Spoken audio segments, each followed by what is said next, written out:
Alright, so, I wasn't really sure how to approach this game, so I kind of decided that I was just gonna wake up and immediately hit record. So, that's what we're doing. I'm gonna try not to get too weird or too scatterbrained with this, but, no promises.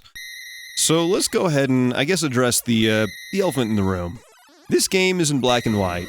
Or I guess if you want to be technical, it's in 2-bit grayscale. I think this game has like 4 shades of gray to choose from. But I personally don't care about graphics. I do care, however, about presentation. Whether or not the look and the style of the game fits the feel and the tones of the story, the gameplay, and everything just kind of fits together, if that makes any sense. But I also know that not everybody, I guess, would agree with that point of view, so I decided to do something. Due to the magic of editing and modding, this game should be in color right about now. So, yeah, just want to make it look a little prettier for the video.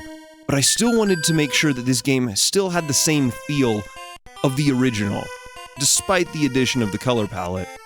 And that's mainly because there's a lot of things that this game does incredibly well. Every Metroid game kind of takes the themes and the stuff from the previous game or games and kind of adds to it, grows it, maybe takes a little bit of a different turn on some of the themes. And that's what makes each game have a very unique atmosphere, a very unique tone.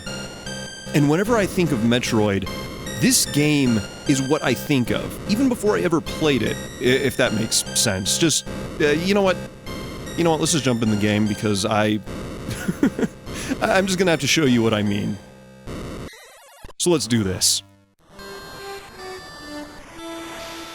So the first thing I want to point out is this. And this, it means literally nothing, it just kind of makes me happy. But we can go in Samus's ship. Yeah, we can just kind of sit here and like peek out the visor and that's literally it. It doesn't save, it doesn't heal us, it doesn't do anything. But I've always kind of wanted to go in Samus's ship. And that's I think the only time we ever go in it. At least, as like, while being in control of Samus. And there's something about that ship I've always thought was kind of cozy looking. Something that'd be kind of comfy, kind of fun just to, I guess, curl up in, like with a warm, comfy drink and maybe like a close friend or two, and just cruise around the stars. And just the thought of that kind of makes me happy, so I don't know. I wanted to share it just in case it brought anybody else even the fraction of the happiness that it brings me. But while I was rambling, because there was also a bit of a point to all that, did you notice everything that the game has presented us with? Because the game has already given us everything that we need to know to really get into this.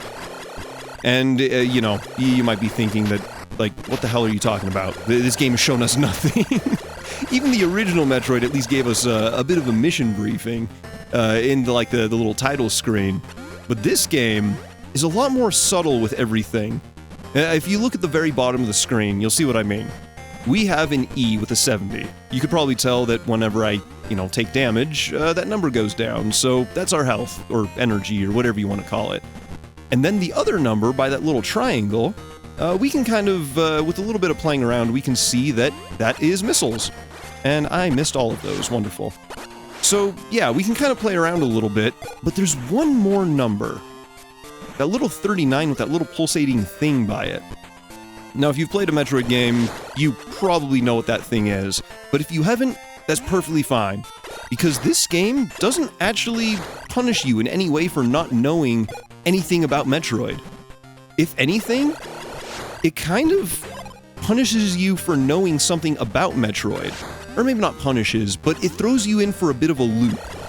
Because this game, I think it's one of this game's strengths.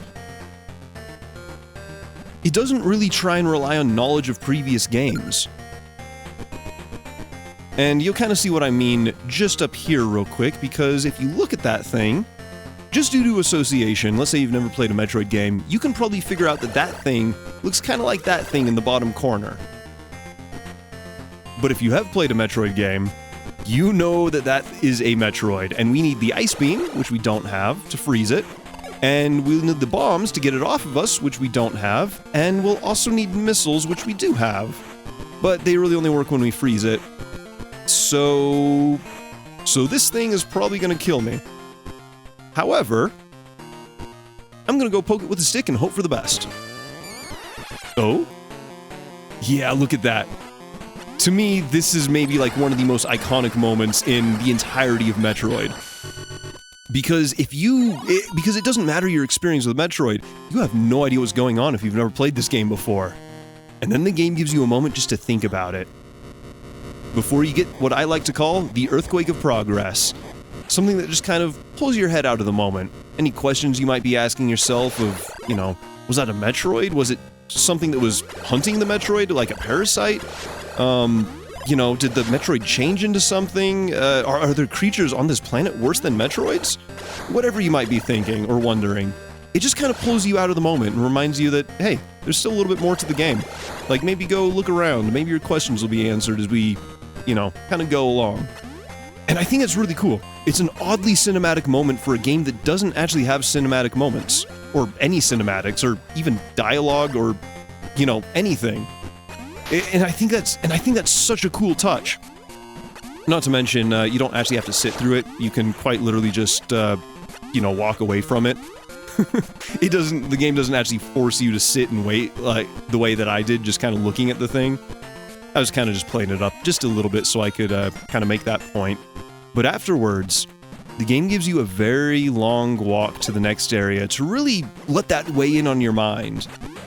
I guess some people might say that it's, you know, one of the worst things that a game could do is just give you nothing but time to think.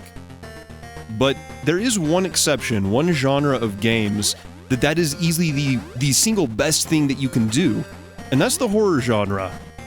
Let the player's mind go wild, wondering what's gonna happen next, what that thing might have been, what's going on. Really get the mind racing, because anything that, you know, a player is gonna start thinking, they're gonna think of the most terrifying thing to them.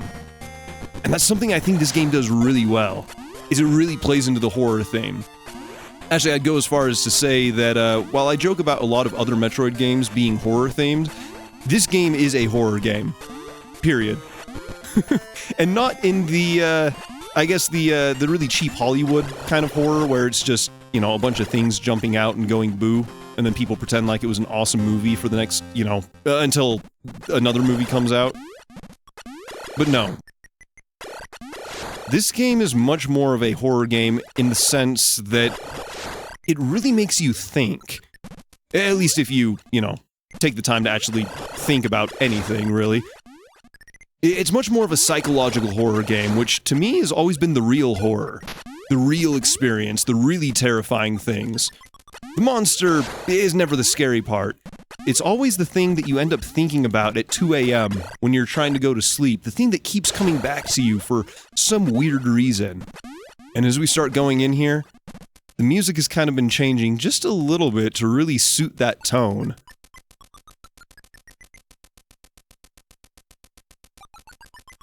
And I think that's really cool.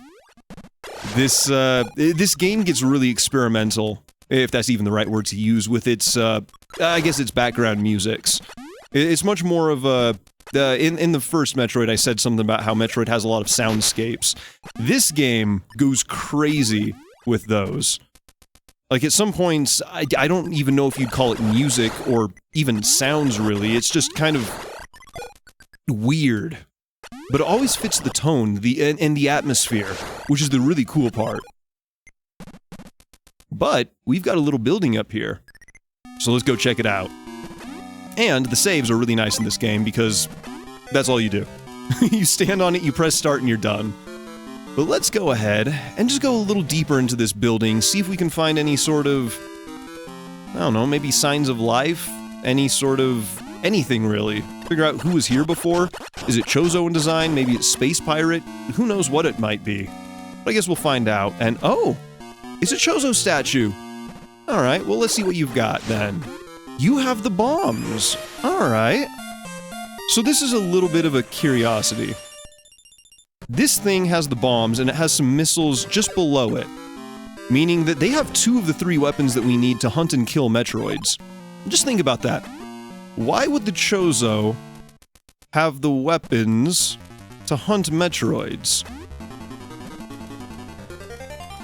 I mean, the first thing that comes to my mind is that they were probably hunting them. Or you know, maybe trying to suppress their population or something. But, you know, it's not like we have the ice beam or anything, so maybe I'm just overthinking it a little bit. But, you know, more on that in about 3 minutes once we find the ice beam, I suppose. But let's go ahead and I guess just kind of sweep through this area, collect all the items. I am going to be trying to get through this game kind of quick, just because I don't really want to ramble too much. I kind of want to move through these games at a steady rate, that way it doesn't become something I just completely end up dreading by the time I get to, you know, halfway through a game. It's something I'm really bad at, but I'll start to do something, and then I'll immediately start to get distracted or start to get bored. And if I kind of have to sit down and force myself to do it, I will end up hating it. So I don't want this game to kind of become that. Which is kind of what it ended up becoming before, but, well, there's other things tied to that. Maybe I'll talk about it when I get to Metroid Prime again. But we've got the Spider Ball, which is going to let us get around a lot more. And this game does add a lot of really cool abilities to the game. Some things that I think a lot of people associate with Metroid a lot more from Super Metroid, actually. Like all of the weapon upgrades, the space jump. Actually, I think that's about it. I'm trying to remember if there's anything else. I'm sure we'll get around to it, you know, at some point. But this game, one thing that it does incredibly well is the controls. So what we can do, if I can actually do it right, you can actually do lots of little morph ball tricks. And I think that's so cool, because keep in mind that this is a game for the original Game Boy. The only inputs were the 4 directions of a D-pad, actually I guess technically 8, because I think that was an 8-directional input. The A button and the B button, and that was it. And the things that this game does with those limited controls are actually really impressive. Yeah, it's almost to the point where this game controls just as good, if not better, than a lot of modern games. And, well, that's kind of one of the other reasons why I think I like this game so much. Because I already said before, I really don't care for graphics. But what I do care about is presentation. And one of the most important things when it comes to that is simply user interface. So, yeah, having a very tight control system, at least to me, is probably one of the best things any game can have. But we've got another Chozo statue. So, what secrets do you hold? Oh, hey, it's the ice beam! Right, yeah, funny little thing about that. So yeah, I think we can safely assume that the Chozo were easily hunting down the Metroids. And I could, you know, try and talk about how certain games that have come after this, like, confirm that and all. But to be honest, I'm not here to talk about other games. I'm here to talk about the game in front of me. So that's all that we're gonna stick to. We're just gonna go with what this game presents.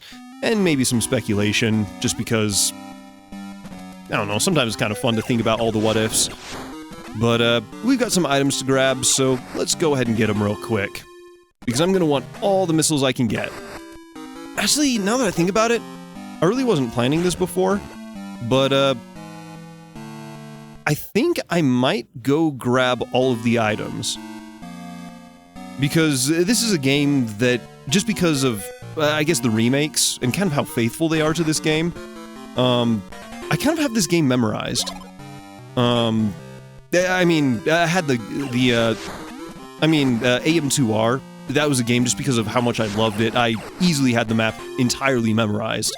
All of the item locations, everything. And because that game is such a faithful recreation of this game, aside from, you know, a couple areas that, they've kind of changed to fit some of the items that weren't in this game, not to mention a couple entirely new areas.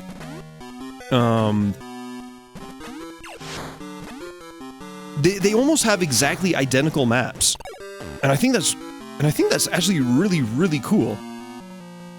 It's a very nice little detail. I love seeing when I guess remakes or, you know, fan creations or whatever are done with so much love. There's something, I don't know, kind of enjoyable about it. But anyway, let's go ahead and grab these last couple items, and then we gotta get out of here, because it's time to hunt the beasts. Which is the real reason why we're here.